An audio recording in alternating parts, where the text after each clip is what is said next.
Legends Forever with Smriti। स्वागत करती हूँ मैं स्मृति लेजेंड्स फॉरएवर के एक और बेहतरीन सफर में। और आज बातें होंगी खूबसूरत हेयर स्टाइल की मालकिन साधना की। अपनी रूमानी अदाओं से सिने दर्शकों को दीवाना बनाने वाली बॉलीवुड अभिनेत्री साधना 60 के दशक की सबसे खूबसूरत और बेहतरीन अदाकाराओं में से एक थी। साधना अभिनय से ज्यादा अपनी खास हेयर स्टाइल को लेकर काफी पॉपुलर थी। हिंदी फिल्मों की अभिनेत्री साधना का जन्म 2 सितंबर 1941 में ब्रिटिश इंडिया में हुआ था। उनका पूरा नाम था साधना शिवदसानी।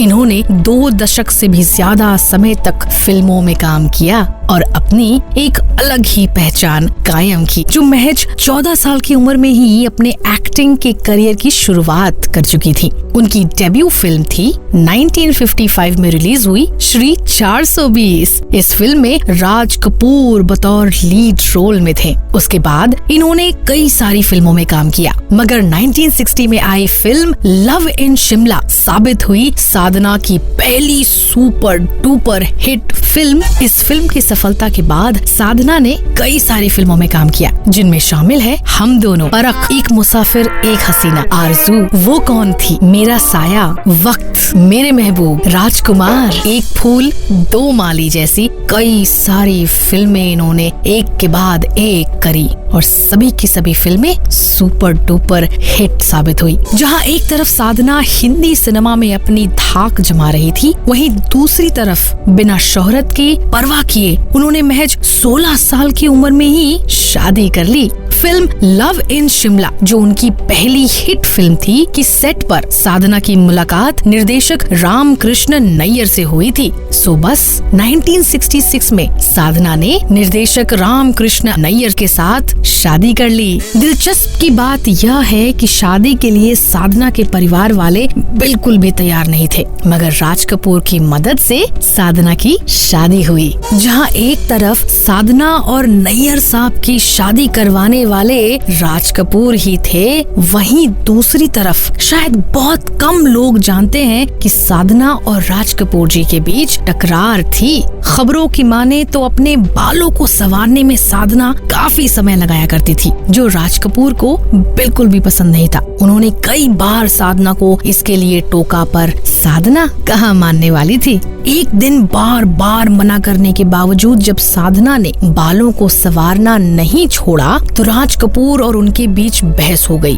राज कपूर ने उन्हें फिल्में छोड़कर शादी करने की सलाह दे डाली। ये सुनना था कि साधना को बहुत गुस्सा आ गया और उसी वक्त वो शूटिंग का सेट छोड़कर चली गई। इसके बाद साधना और राज कपूर के बीच तकरीबन 6 साल तक कोई भी बातचीत नहीं हुई। फिर आए नजर दोनों एक साथ फिल्म दूल्हा दुल्हन में। एक्ट्रेस साधना जी न सिर्फ अपनी फिल्मों को लेकर चर्चाओं में रहीं, बल्कि अपनी हेयर स्टाइल को एक स्टेटमेंट बनाने के लिए भी सुर्खियां बटोरती रही। फिल्म लव इन शिमला में पहली बार साधना को एक नए अवतार में देखा गया। मीडिया रिपोर्ट्स की माने तो फिल्म के निर्देशक R.K. नैयर ने ही साधना को यह हेयर स्टाइल अपनाने को कहा था। न सिर्फ ये फिल्मों में, बाकी आम लोगों के बीच यह हेयर स्टाइल आज भी बहुत पॉपुलर है। कहा जाता है कि साधना ने अपनी बड़े और चौड़े माथा को छुपाने के लिए इस हेयर स्टाइल को अपनाया था। मुझे तो नहीं लगता कि उन्हें वाकई कुछ छुपाने की जरूरत थी, क्योंकि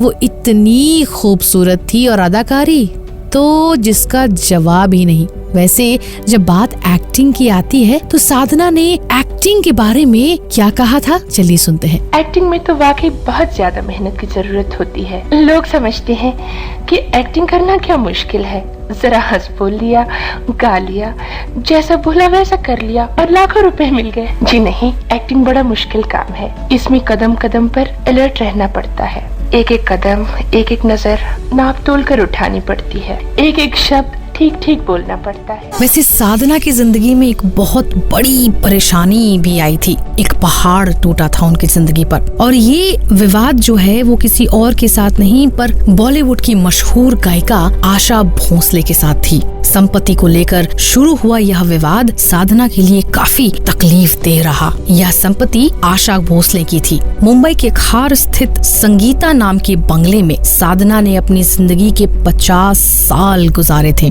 उसी बिल्डिंग में रहने वाले एक बिल्डर ने आशा भोसले को मोटी रकम देकर बिल्डिंग का ग्राउंड फ्लोर खरीदने का प्रस्ताव रख दिया, जिसमें साधना रहा करती थी। और उसके बाद बहुत सारे हथकंडे अपनाए गए ताकि साधना को उनके घर से निकाला जा सके। यहाँ तक कि उन्हें घर की छत या बागीचे में भी जाने की इजाजत न थी। इसी दौरान साधना ने फिल्म इंडस्ट्री के बहुत सारे लोगों से मदद की गुहार लगाई। यहाँ तक के सलीम खान एवं महेश भट्ट ने सहायता करने की कोशिश भी की, पर कोई परिणाम निकल न सका। कहा जाता है कि आशा भोसले ने साधना के ऊपर कोर्ट का केस भी कर दिया था, जिसकी वजह से साधना जी को आए दिन कोर्ट के चक्कर लगाने पड़ते थे और बढ़ती शारीरिक समस्याओं से घिरी साधना लड़ नहीं पा रही थी। एक से बढ़कर एक फिल्मों में काम कर चुकी साधना जी अपनी आखिरी के कुछ दिनों में बड़ी परेशानियों से गुजरी।